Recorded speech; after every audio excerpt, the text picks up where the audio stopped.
Well, welcome to you all, and thank you for coming. Um, this has been a great program, put together by the executives of the APSU association, and great idea that we think would help us all. Number one, get to know each other, and secondly, serve as a way to reach out to the younger, generation, those maybe still in school, to see what Orgesco education does, how far it takes people who have come through the walls of this institution. So that's a big um, accomplishment from them, being able to get this together. But more importantly, the participation by APSU all over the place. Each week as I attend month, I think it's monthly, as I attend this event, it's been greatly successful. I think people take it seriously, and they join in and make it a great success. So hopefully we'll continue to do that. Dear Absunians, so we begin this program this evening in the name of the Father, and of the Son, and the Holy Spirit. God, our loving Father, we thank you for having gathered us together this evening on the day after the feast of your great saint, Saint Augustine. We pray for his intercession that as we have gathered together as Absunians, the great man that he was in his century will give us the same spirit to always look for you. May you give us, you grant us a spirit of understanding so that this meeting will be a success to the glory of your holy name. And we make our prayer through Christ our Lord. Amen. In the name of the Father, and of the Son, and the Holy Spirit. So, dear Absunians, I will just make it I'm an outstation, as I said. So I don't have a very good internet for video, but I hope you can hear me. I'll join you on video then the next time. But just want to say a few words on Augustine for us to look at, to hear, and to help us to focus on who he was and who he is still for the church. So I will say some few things about who he is, his family, his studies, what he did for the church in terms of his writings, and then how we Absunians can emulate a great example. Just a few points on how we can emulate his great example. As we are all aware, he was born St. Augustine of Hippo. Now we need to be careful. Augustine of Hippo is different from the other Augustine. So Augustine of Hippo is from Africa, and he was born in Algeria, present-day Algeria.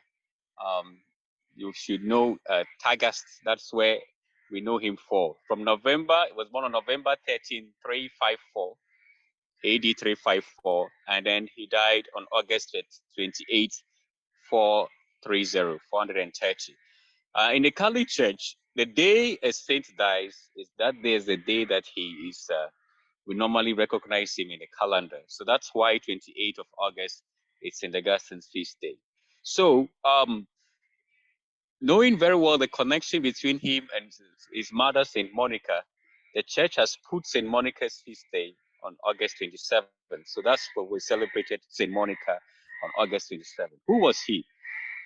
Still, his father was called Patricius. His mother, Monica. Patricius was a quick-tempered man, and Monica was the opposite. Well, Patricius was a pagan, but Monica was a Christian. And Augustine was born to these who were married. They had two other children, one male and one female. It seems like he was the only one who was educated among them, and then so he had, at least he went to school in Carthage. It's a great city also in Africa, also in the same area of Algeria. Augustine did a lot for the church. His adaptation of classical thought and Christian teaching created a theological system of great power and lasting influence. He has numerous works, but the most important of which is the Confessions of Augustine, which is known to us, which he wrote in the year 400. And then the City of God. Abyssinians, we know City of God. Between the library and then a Kelly house, called City of God. City of God is actually a work of Augustine that he did. So, how did he become a Christian? He lived a loose life. He even had a son called Adiotatus,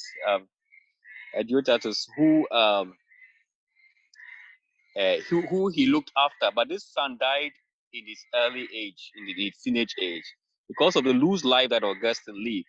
Monica prayed endlessly for Augustine. So one day, Augustine decided to go to Italy, where he went to Milan, from Rome to Milan, and Monica followed quietly and secretly. There, Augustine met St. Ambrose, who baptized Augustine, and then Augustine had a change of life completely from that time. He went back. His aim was to look after his son Adiodatus, and then who was born to him, but he never married the woman. And but when the son died, he was left with no option but to give whatever property the family have away so that he could continue his Christian life. He became a priest. He became a Christian at the age of 33, a priest at the age of 36, and then a bishop at the age of 41. Um, so, as I said, his two great works that stand out are the Confessions. And if anyone wants to look at the Confession, uh, he's looked at sin and redemption, how he became who he is, and the fact that he's a bishop who was once lived a loose life. In the City of God, the other work that he had, he looked at how Rome, that was destroyed by um, a certain people called the gods or whoever, and then they decided to put the blame on the Christians. And Augustine said, "No way, this cannot happen." So he wrote a whole uh, work on why they shouldn't blame the Christian for it, but everyone should look up to see how beautiful it is, to look at the virtues that God teaches us all, and how we can make a beautiful uh, city out of what we have on our world today that is full of all kinds of evil. But Augustine was very much in defense of the Catholic Church and Christians for that matter when he wrote these two great works. So, brothers, um, briefly, that is Augustine and his great. He wrote several works, and he's considered very much a great, not as a theologian, but a great philosopher also in history. Even outside of Christianity, he's still recognized. You go to universities around the world where they study philosophy, even without knowing anything about Christianity, they will tell you about Augustine of Hippo. So, what can we learn as Abyssinians? A few lessons for us as Abyssinians. First, if we go back to our very motto, Omnia Vincit Labor, Augustine never gave up in his determination to be who he was. He had an argument with other learned people in his time, but he said, Omnia Vincit Labor, as we know, perseverance conquers everything. And we, Abyssinians, wherever we are, let this motto never leave us, because our great saint, who is our model, also followed this. As he did not give up, let us also remember what he said. Augustine, in the Confessions, talked about sin and redemption. Wherever we are, if we are struggling with sin in any way, Augustine never gave up. It is not about the past, it was more about the future. He had to let his past go so as to embrace the future. And why did he say that? Because he is the same person who said, our hearts are restless until they rest in God. And he also said, late have I known thee, O Lord. Wherever we are as Abyssinians, No matter our successes, no matter our failures, no matter the riches that we have, if we hold on to being Absunians, let us remember what Augustine said. We are restless until the hearts are restless unto the rest in God. Those days in Augustus where some people will not go to church and then will force make sure the juniors go to church is over. Brothers, those the time when six formers will make sure that others juniors go to church. Meanwhile, they don't go to church. Now we need to have a change of heart. Realize that Augustine is there for us. He's interceding for all Absunians. And let us make that effort to have Christ wherever we are. And let that Christ, that Absunian spirit, be seen in us wherever we are. And so, my brothers, this is just a little bit that I want to say about Augustine, the great man. Remember who he is an African. He was born not as a Christian. He was a sinner who became a saint. The transformation was great, and it is good for all Absunians to see this transformation happening and finally getting to its final end in our lives here. So may Augustine constantly remain with us. May he grant us this graces, this perseverance, this never give up spirit, to be convinced by what we are doing and go for it in full force. And also never forget what Augustine did. He never stopped studying even after his schooling days. He continued to study. That is why he's a great doctor, a Latin father.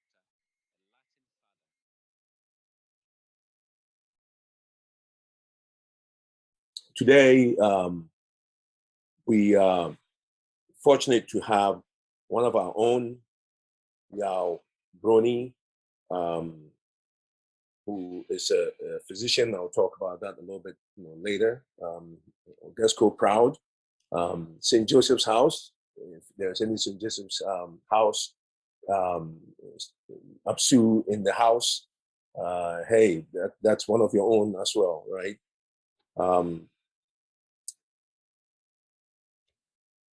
Dr. Broni, very humble. I'm sure he wouldn't even want to be addressed as Dr. Broni, but if I slip and say that, please forgive me. I because I admire the accomplishments, and so forgive me if I do that. In between, I may call you Yao or whatever, any one of these. I'll be swinging back and forth between them. But forgive me if I address you as doctor. He's board certified physician in Saskatchewan, Canada, and an assistant professor of medicine at the University of Saskatchewan. He's married to a gay Lady Gehe, not Mons, as we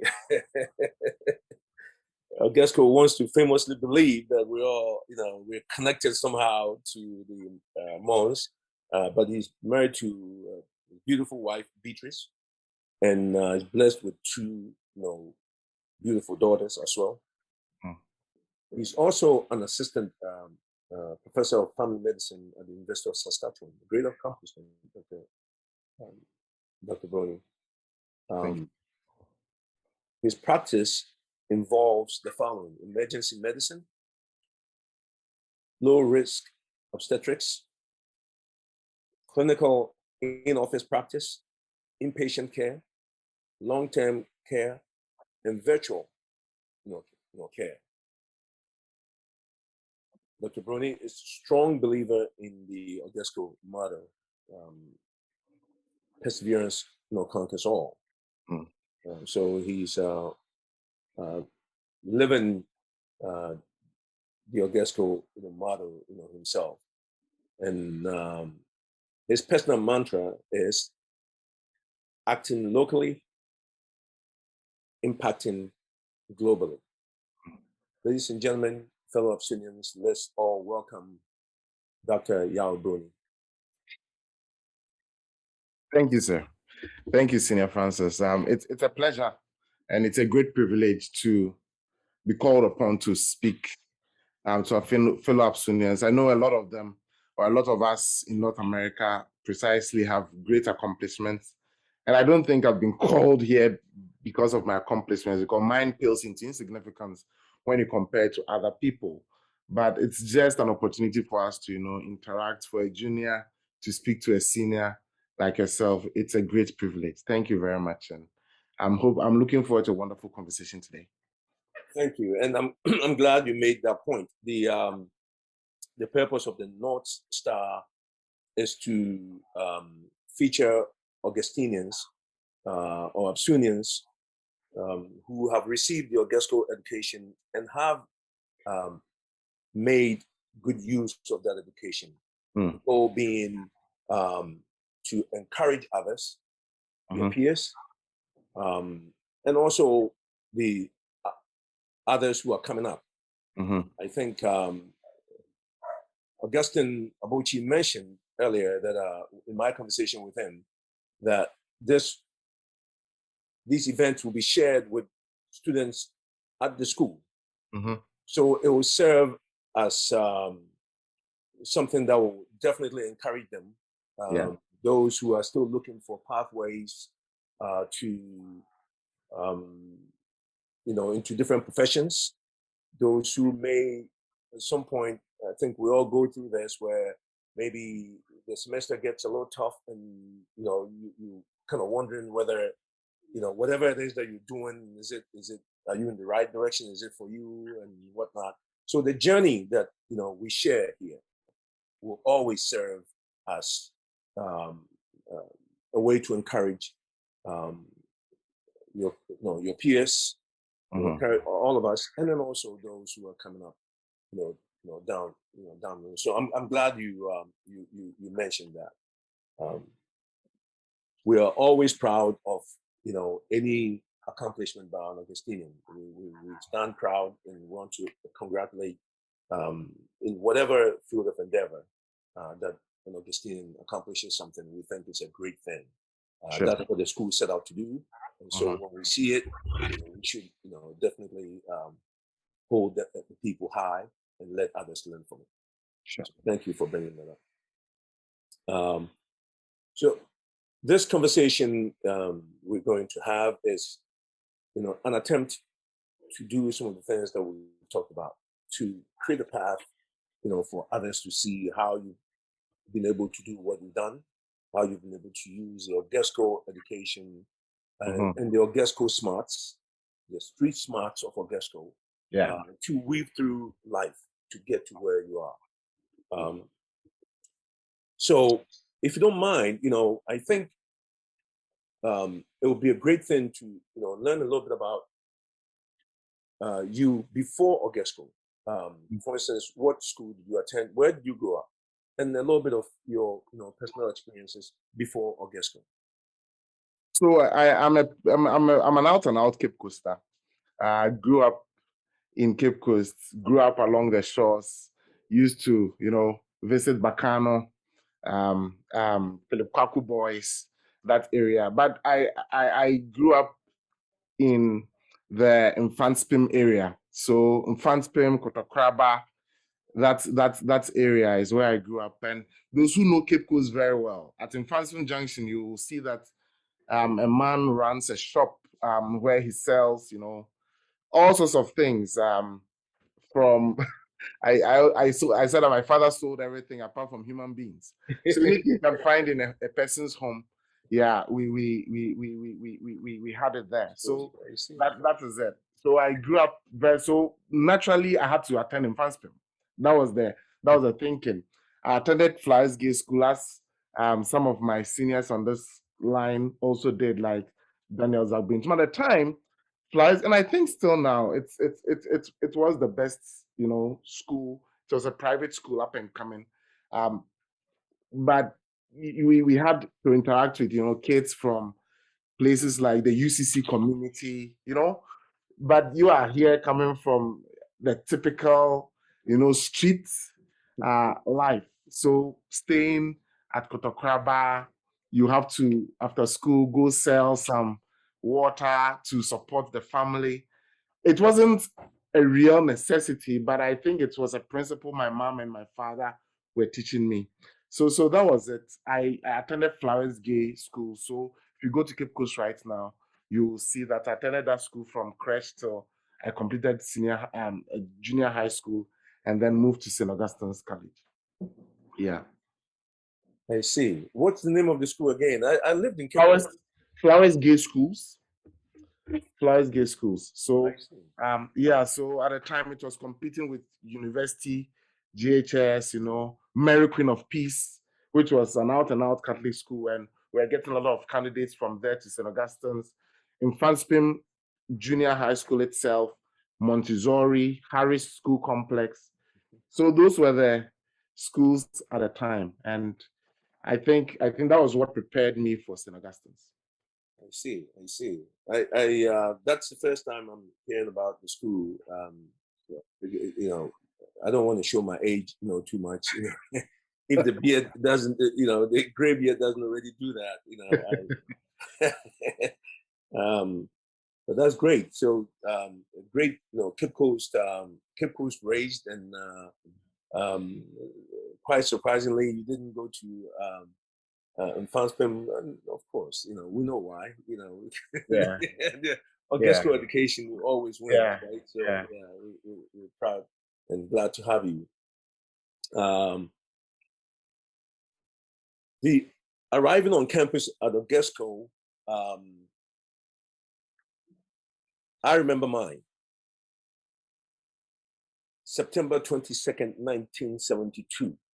Mm-hmm. It was a scary, time. Yeah. And yet I look forward to it. Mm-hmm. I could not wait to get there. And as the days drew closer, some things churned in my stomach that I didn't know existed. It was fear. Because you heard stories, right? I wonder how you felt, especially since you Cape Coast bred, living near in France, but maybe you had seen a little bit more of the secondary school students and the secondary school life, and your experience may be different from mine. But I know that as much as I look forward to it, because my parents made me feel like it was the greatest accomplishment, ever. You're going to St. Augustine's, and everybody knew in town. I couldn't wait to tell your friends. And I was very proud of it, but I was also very scared because, you heard of all kinds of things about secondary school. I wonder how your first days on campus, maybe even the first year on campus, how did that go, for you? So I quite remember, I don't remember the exact date like you do with so much precision, but I quite remember it was a weekend. I think it was a Saturday, and I had to go in my white and my trunk and my chop box with about 5 sardines for the whole, term. And then, getting there and being ushered into the big administration block, and you have to walk through that. And then as soon as you get to the quadrangle, you have all these stations, and which school, which room or which hall are you going to, or which house are you going to? So Joseph's house, and then the seniors there, they receive you as if you are in a hotel and you are so happy, even though you've heard about what is going to happen. There'll be homos night and everything, but with your parents and everyone there, everyone, the seniors let your parents feel at ease that you are in safe hands. They gladly, registered me, carried my chop box and my trunk. I was surprised, to Joseph's house, because that is on the other side, after the dining hall. And then the action starts, when your parents now leave, and, the reality of what is going to happen in the school setting. Now they come and say that, look, the honeymoon is over. Let's get to business. so that was it. It was an interesting transition. It was very quick, but I think the very first few days, it was a Saturday, so the next day we had to go for mass, and we're waking up at around 5 a.m. That very day we didn't have to go scrubbing or anything, because we're still being ushered in, but you could have glimpses of what was going to happen, because those who were informed to just had to do that for a few days, I think 3 days before we were transitioned into that particular role. Yeah. I It was see. interesting. Yeah. Any anything stand out for during that time that you care to share? Any of the um, activities then that you care to share? That stands in your mind, vividly in your I, mind. I think that very evening we had entertainment night. Mhm. I've forgotten what exactly went on. Then each of the houses also had their stuff. Ushering in the first year. So St. Joseph's house is on top of St. John's, Mhm. so you could see what your friends were going through down there, and then you would climb up and go to your house. That very night, the seniors were happy to welcome us, frankly. It wasn't as bad as some of us thought it was going to be. Yeah. But what really stood out was, a lot of the Accra boys and Atakrade boys who were crying and, didn't know what to do. For me, I was in Cape Coast. I used to visit the vicinity, so I knew how the school terrain looked like, but I hadn't experienced anything as a student. But some guys, very notable names, left at the mercy of seniors. But it was interesting. It was interesting. Good. Always very interesting. The first weeks and as over the years, I've spoken to in doing different meets. I've spoken to different people and shared this experience. I think it's a transformational period. Now you're on your own. Your parents have done their part. This is a very first journey. You step into your future in a sense, right? Yeah. They've protected you. They've been there for you and all that. And all of a sudden, here you go. Boom. You're on this campus where you're going to be sharing this place with a bunch of students who will be the leaders and whatnot. For the next however many years. I'm not sure how many years you guys had, but I think there's some difference between your program and the way our program was. I did the 2.5 to 3 year program. Okay. Yeah, Before we it were was transitioned to the 4 years and then back to the 3 years. Yeah. I see. Okay. Wonderful. Well, great experience. I remember mine very vividly because it was the homeowing was very intense at the time. In fact, it was so intense that the headmaster had to step in and said, "No more." That was it. It was they banned it. But obviously, about 20 years or so, maybe more after I left, based on your experience, there was some of that going on. The experiences going on. I think it's a rich um, um, tradition, as long as it doesn't go overboard and harm anybody. Sure.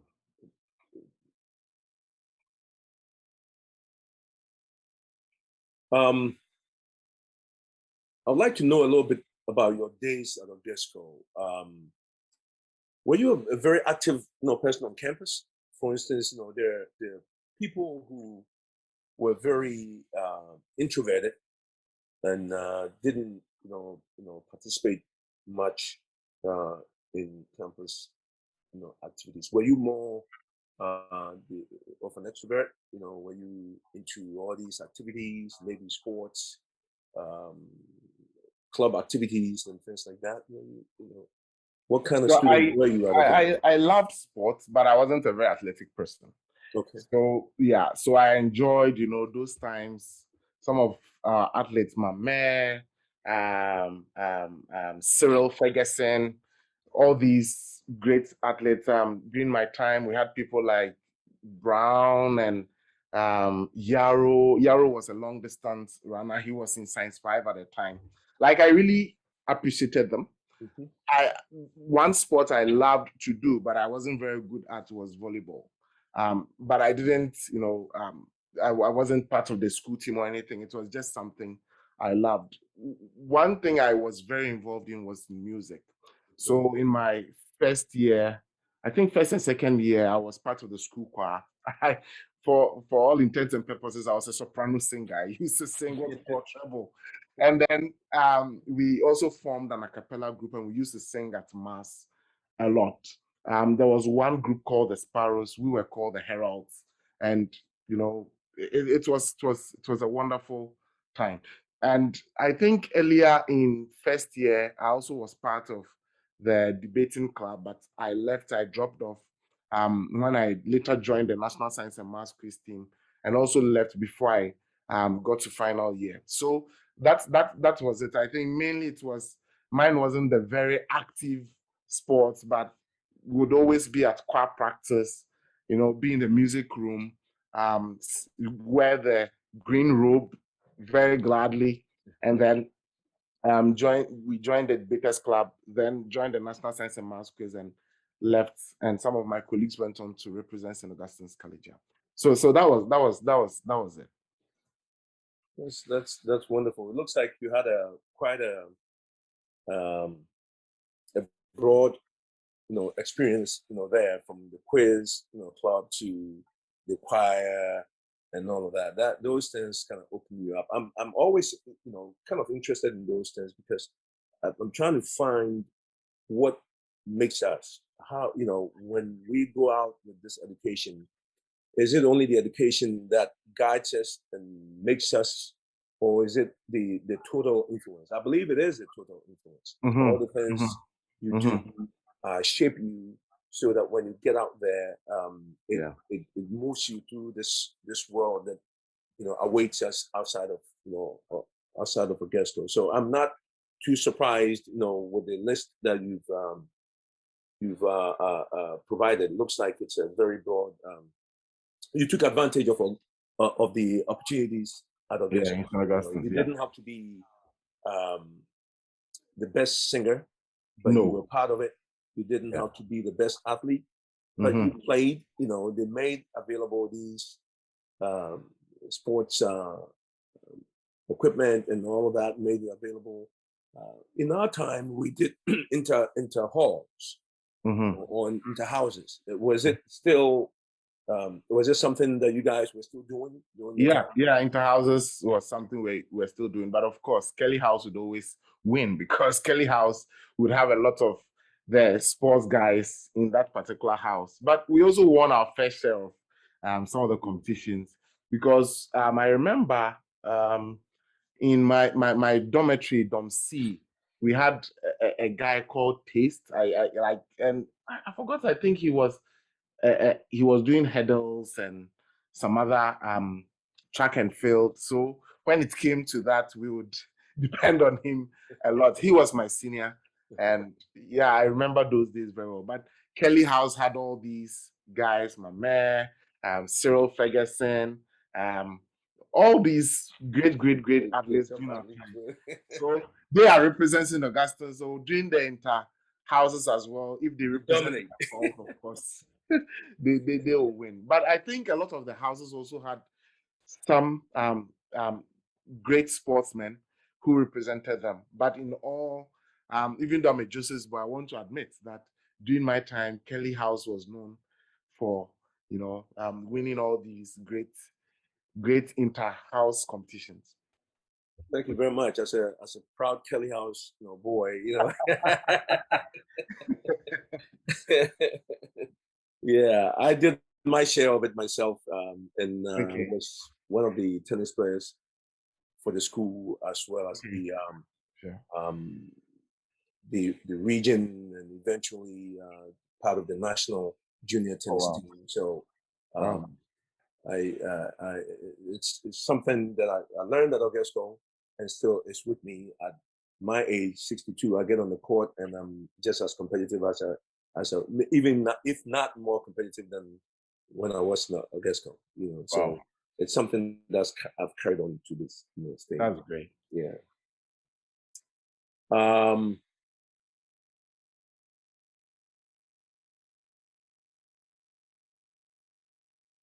How was the academics, for you at Augustine's? So I ask because in my case, you know, everybody who comes through is a smart kid, right? Otherwise, you wouldn't have made it there. There's a certain threshold. You got to make it to get to a guest school. So you have a bunch of students who are very smart, coming from various institutions across the country, and are all brought into, you know, the school. In our time, I think we're about 105 students. All, you know, in the first year, there were three different classes, A, B, and C. I believe it was split almost equally among the three, you know, classes.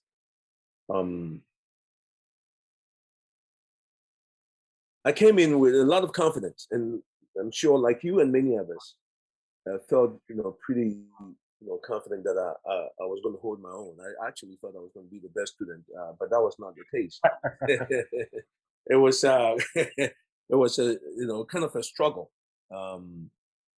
and mainly, I think for me it was because, you know, of a lack of focus. At age 13, I was a little bit lost. You know, for the first time, I'm away from home. For the first time, you know, no parents to tell you go study or go do this. You know, it was a little bit, difficult. At some point along the line, anyway, while I struggled with academics, I was also excelling in sports. At the time, I didn't know why, but at some point, it all came together for me. Sports brought academics, because I realized that, you know, while I was doing all these sporting events and representing, you know, this and playing field hockey and representing Augusto here and there, my classmates who were very smart weren't there. So it looked like they were doing something, you know, to stay smart and, you know, do well in class. I was doing something to stay smart on the field. In all the events that we were doing, right? So that's what made me realize that I need to put together the academics in a similar fashion as the sports, right? I understood tennis stroke by stroke, but math was just math, you know, to me, and it was difficult, and I didn't participate much, right? So I'm always, you know, kind of looking for how others, you know, were you the guy who came in, you know, and it worked out for you throughout? Was there a struggling period and then you found yourself, maybe through some friends, others you met in school, studied together, and they brought it all together for you? How was your experience? So I started in Science 5. At the time, we had two groups of science students. We had Science 1 to 5. Science 1 to 4 was basically biology, chemistry, physics, elective math. Science 5 was agric science, chemistry, physics, elective math. How I got to Science 5 was my own choice, because my father thought that I was in St. Augustine's as a biology student. Now, this was a big shock to him, because one bone of contention in my home was, you've got to be a physician. And I was like, no, I'm not going to be a physician. I want to do something else. I want to do engineering. So that was what my father, and there's a reason for that. I have a strong family history of a genetic condition, sickle cell disease. Three of my siblings have it. One died, and so, you know, that was the drive for my dad. That, look, you are the oldest. You've got to do something to take care of your siblings. So when he heard that I was in St. Augustine's and I had switched to become an agric student, so I went in St. Augustine's with 10 ones. So all my exams from the JSS, I had ones in all of them.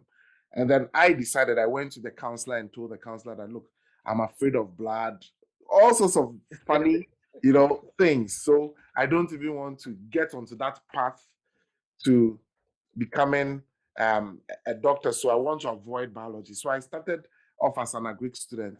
And it was almost at the end of the first term that my father got to hear that his son isn't a biology student, but rather an agric student. So he came to the school, and I don't know the kind of conversation he had with the headmaster. And so my class was switched. And that is how I moved from Science 5 to Science 4. Because I had spent almost the first term as an agric student, I didn't have any continuous assessment results for biology. And I remember very well the biology teacher was like, no, I'm not going to carry on your continuous assessment from agric to biology. So I was graded for my biology exam that particular term based on what I did in the final exam first year. So yes, I think it was because the continuous assessment was 30, and then the final exam was 70%. I think I scored 55 over 70, but because I didn't have any continuous assessment, that came out as either a D or an E in biology. Interestingly, from the second term till I left St. Augustine's, the rest was history. I did very well in my biology studies, and then that's what led me to medical school. Um, what we were doing was quite different from what you guys were doing.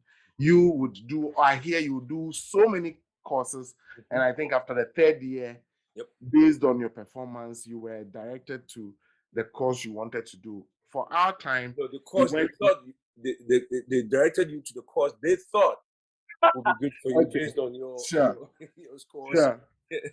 Yeah, so for our time, you went in as either a science student, a business student, an arts student, and that is how you went, because you made that particular decision. So I made that decision because of the fear of blood. But interestingly, in my medical career, blood is one of the things I love.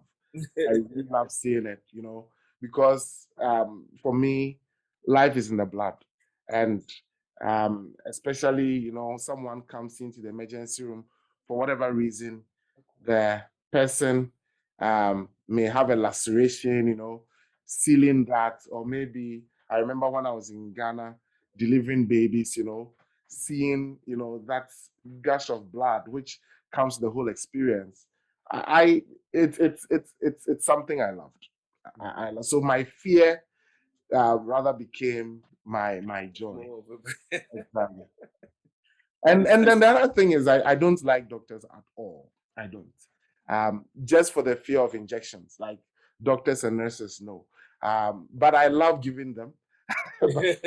Even now, for me to receive an injection, it's something else. So there are a lot of conflicts in my life. Yeah. Wow, wonderful. So you left Augustine's and went to KNUST. Kwame Nkrumah University of Science and Technology. KNUST, okay, and that's where you pursued the medical, yeah, medical studies. Yeah, your medical studies at KNUST. Okay. How? So at this point, you've had Augusto experience under your belt, the experience of Augusto academics, the experience of Augusto smarts. We believe that we pretty much can survive. If you survive Augusto, for the years, for you guys, 2-3 years. For us, it was 5 years, and for some 7. That you practically can survive anywhere. Anything. How was your experience at KNUST? Academics, just campus life, surviving, how was it for you? So in KNUST, I did a lot of extracurricular activities. Like what I did in St. Augustine's, I was still into music. I was still into a lot of, church stuff. But I think that's like what you said, that is what also drove my academics, because I knew I had limited time. I had limited time to study because I had maybe to attend meetings. And interestingly, I think all those things have come together to make me who I am today. And that is one thing I really wish I had done more and even learned more skills, social skills, so far as St. Augustine's was concerned. And I really wish that, our juniors have the opportunity to, learn certain principles which will help you survive in the workplace, principles which will help you to survive in places like Wall Street, the boardroom, soft skills, accountability, what it means to be smart, what it means to command the room, what it means to do other things apart from your core studies. Because my fear is many of us get a particular career path and that is all we do.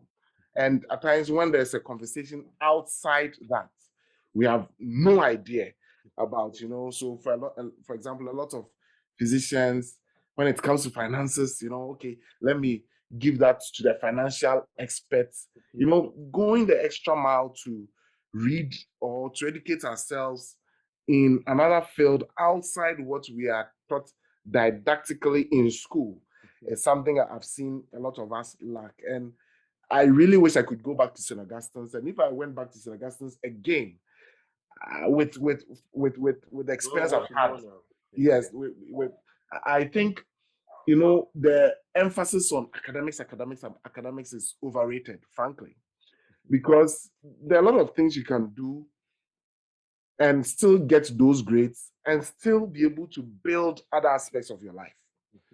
And I have this strong belief that, look, students should have the opportunity to do a lot of track and field, where they have to be taken out of the class, go run around the stadium, do something other than your books, because it helps you to build, and then you come into the corporate world, there's a lot of teamwork you need to do. So how do you trust your colleague you are working with?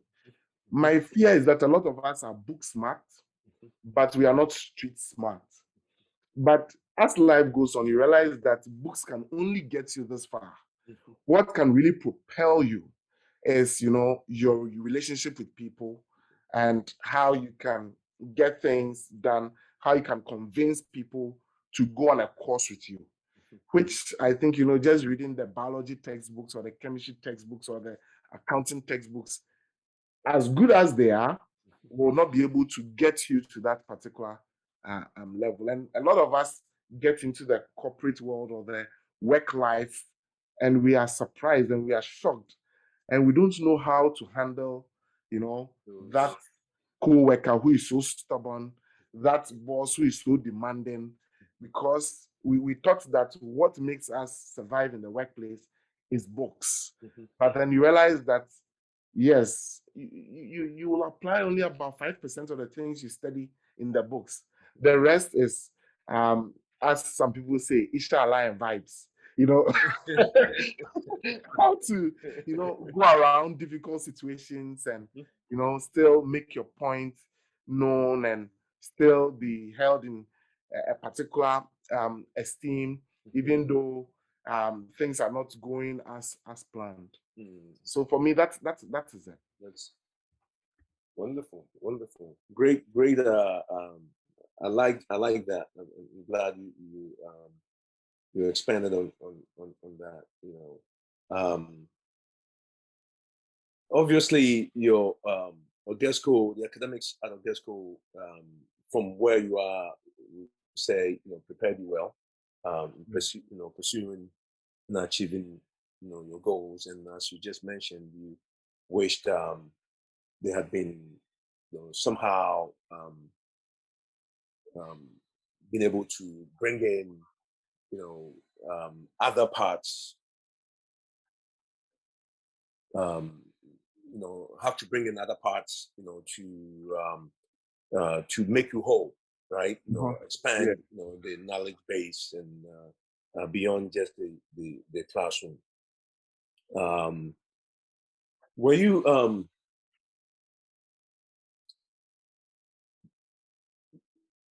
I guess since people leave, and feel that there were certain teachers who were very good. Sometimes you wouldn't know until you leave the school. Let's say you are tech and you're going through something and you're thinking, if this teacher was here, he would break this down in some way.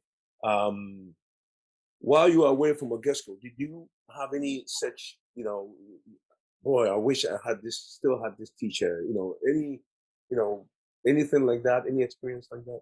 Yeah, and in fact, I'm still in touch with a lot of my teachers in St. Augustine. I see. I'm still in touch with a lot of them.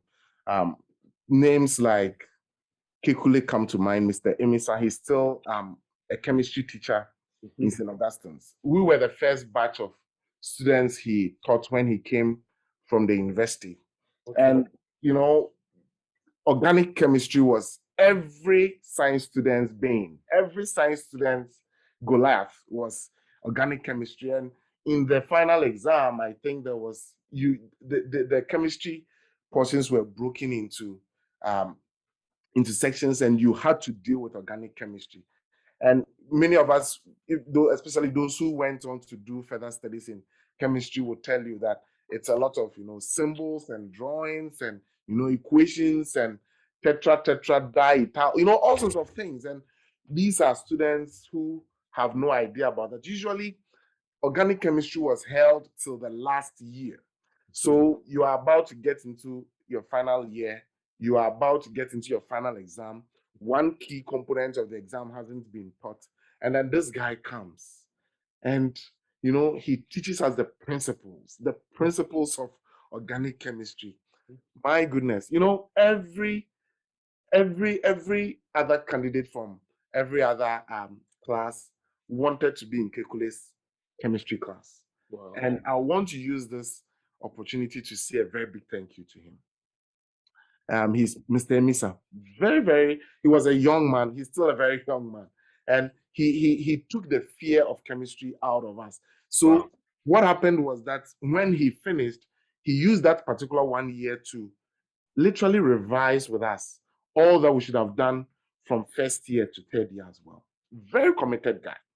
Another teacher who also made a lot of impact in my life is our social studies teacher. Even though social studies wasn't an elective, it was just a core subject. But Madame Roberta, she's also still in St. Augustine. I think she's the head of the either business management or something now. She also made a huge impact in our lives. Mr. Inchia was a physics teacher, great guy. And then after that, another teacher called Dexter took over from him. And then for biology, we had Gabo. I think Gabo is now a pastor. So these are the guys. Of course, the current headmaster taught me integrated science. And then the good old Dodo taught me elective mathematics. And I think English we were taught by a Kwabucho guy. I see. And then Mr. Who allowed him there? And then Mr. Akono of blessed memory also came in with his nice phonetics and everything. What I'm trying to say is that I really, really appreciate all these teachers. And another guy who really made an impact was also Mr. Newton. Mr. Newton was, he is an APSUnian. He's currently in Prempeh College. He also did his best. And when you also look at, these are the guys. In fact, even with social studies, Madam Philomena also started, then Madam Roberta took over. And then one teacher who wasn't my teacher, but who guided me along the way was our school counselor. She's still there, and I'm still in touch with her. I still call her a lot of the times. She's called Madam Grace. And I'm sure a lot of the young guys here really, really hold her in high esteem. Like, I believe in what Einstein said, I'm who I am because I've stood on the shoulders of giants. And I remember all these people because they made a huge impact in my life. And another teacher who also helped a little bit, who helped, I wouldn't say a little bit, he was called Taliban. Taliban was also not bad. He wasn't my teacher, but because at a point in time I was in the quiz team, he taught us certain things. He taught us how to memorize the periodic table, So the whole periodic table, we could memorize it, and we learned quite a lot of things from these guys. But for me, someone like Emisa deserves a special mention. Someone like Madame Roberta. And these are guys who didn't just focus on what they were teaching. They took an interest in us. They did take an interest in us. Even someone like our physical education teacher, he was called Joe Paddy. Yes, someone will say this is physical education, but there were principles these guys taught us, which I still hold dear. Yeah, and that's why I still have all their names and everything in my mind. Yeah. Wonderful. That's really great.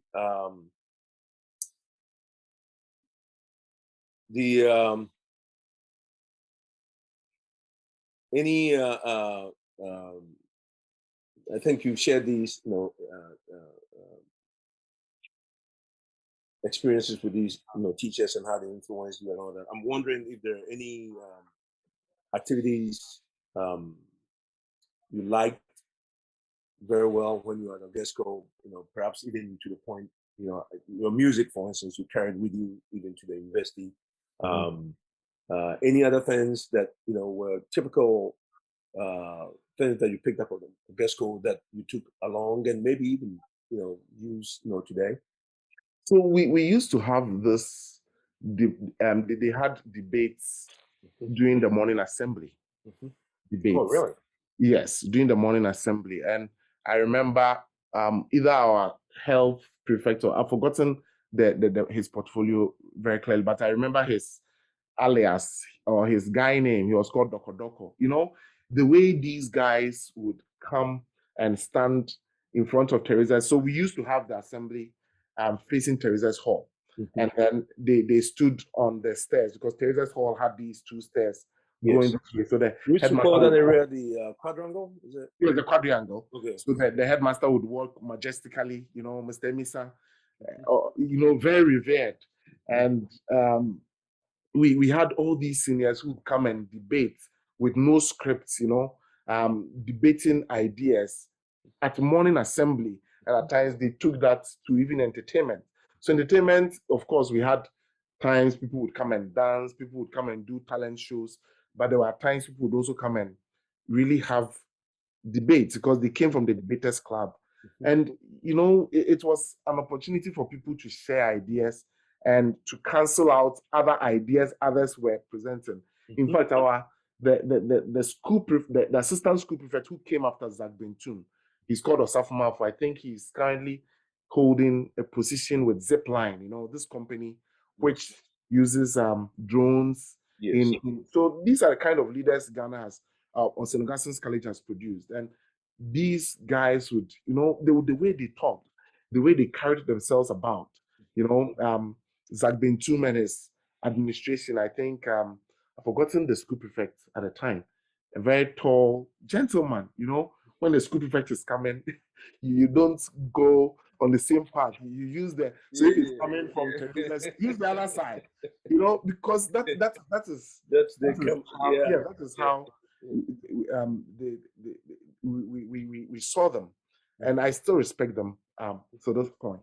So how leaders were made, and you can see the trajectory. Like these guys have just gone on from stage to stage to stage to stage to build careers, become who they are. Siegfried, who is currently on this call, of course, became a school prefect after I had left.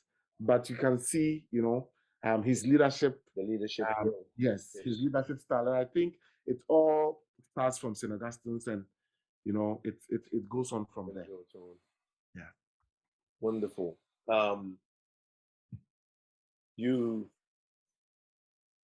What year then did you come to leave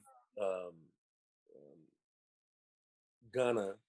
Obviously, at some point you completed your education, I assume, as a medical doctor. Yes, sir. And practiced. And then at some point you left Ghana for Canada. Yeah. Okay. What year did you come in? So I completed my medical practice in 2012, and then I landed in